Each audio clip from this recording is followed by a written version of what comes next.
বাংলার যুবসাথী প্রকল্প নিয়ে বেশ কয়েকটি গুরুত্বপূর্ণ আপডেট সামনে এলো। একে একে আমি আপনাদের সঙ্গে সেগুলো নিয়ে বিস্তারিত আলোচনায় আসছি। একদম প্রথম থেকে শেষ পর্যন্ত ভিডিওটিকে দেখবেন, না হলে কিন্তু মিস করে যাবেন। আর যারা এখনও চ্যানেলটিকে সাবস্ক্রাইব করেননি তারা চ্যানেলটিকে সাবস্ক্রাইব করে দিয়ে পাশে থাকা বেল আইকনে প্রেস করবেন, যাতে করে সমস্ত ধরনের ভিডিওর আপডেট আপনাদের কাছে পৌঁছে যায়। এবার যুবসাথী নিয়ে গুরুত্বপূর্ণ নির্দেশিকা জারি করল নবান্ন। গত 15 থেকে 26শে ফেব্রুয়ারি বিধানসভা ভিত্তিক ক্যাম্পে অফলাইনে যে বিপুল পরিমাণে ফর্ম জমা পড়েছিল, সেই ফর্মগুলির ডেটা এন্ট্রি ও ডিজিটাইজেশনের জন্য সমস্ত জেলার জেলাশাসকদের নির্দেশ দিল রাজ্যের ক্রীড়া ও যুব কল্যাণ দপ্তর। কি বলা হলো এই অর্ডারে, আমি মেন জায়গাগুলো আপনাদের সামনে তুলে ধরছি।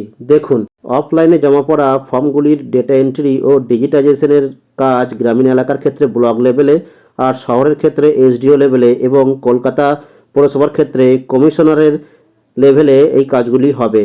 এবং এই কাজ করতে হবে একই পোর্টাল, অর্থাৎ যে পোর্টালের মাধ্যমে যুবসাথীর অনলাইনে আবেদন নেওয়া হয়েছিল, সেই ওয়েবসাইট www.jubosati.wb.gov.in এই ওয়েবসাইটে।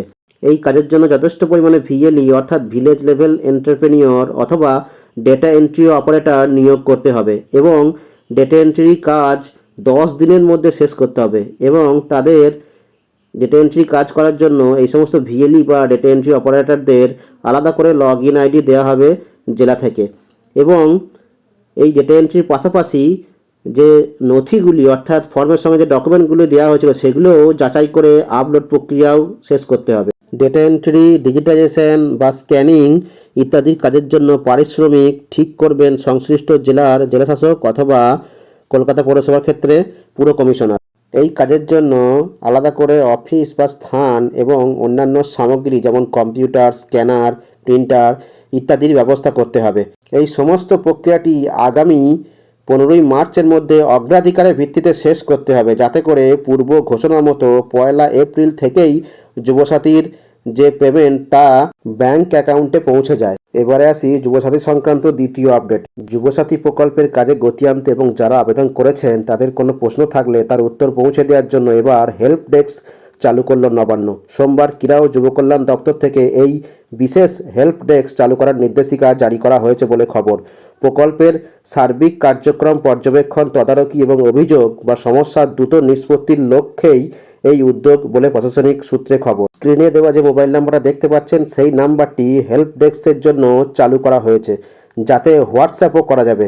এর মাধ্যমে প্রকল্পের আবেদনকারীরা তাদের আবেদনের অগ্রগতি বিষয়ে জানতে পারবেন। এই হেল্প ডেস্কটি সোম থেকে শুক্রবার কাজের দিন সকাল 10:30 থেকে বিকেল 5:30 পর্যন্ত খোলা থাকবে। এবারে আসছি যুবসাথীর স্ট্যাটাস চেক বিষয়ে।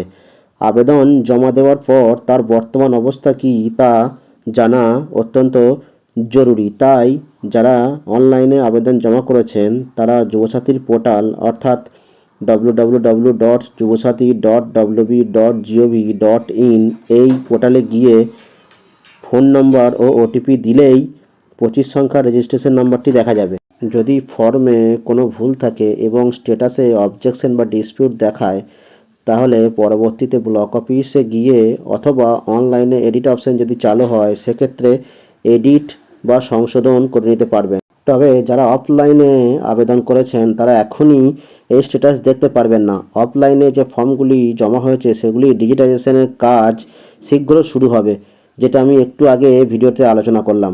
এ বিষয়ে আরও বিস্তারিত জানতে যুব কল্যাণ দপ্তরের যে ওয়েবসাইট, সেই ওয়েবসাইটটি নিয়মিত ফলো রাখুন এবং প্রয়োজনে আপনি আপনার নিকটবর্তী যে বিডিও অফিস, সেই বিডিও অফিসে যোগাযোগ করতে পারেন। আপনারা আপনাদের মূল্যবান মতামত অবশ্যই কমেন্ট বক্সে লিখে জানাবেন এবং চ্যানেলটিকে প্রচুর পরিমাণে লাইক এবং শেয়ার করবেন। ধন্যবাদ।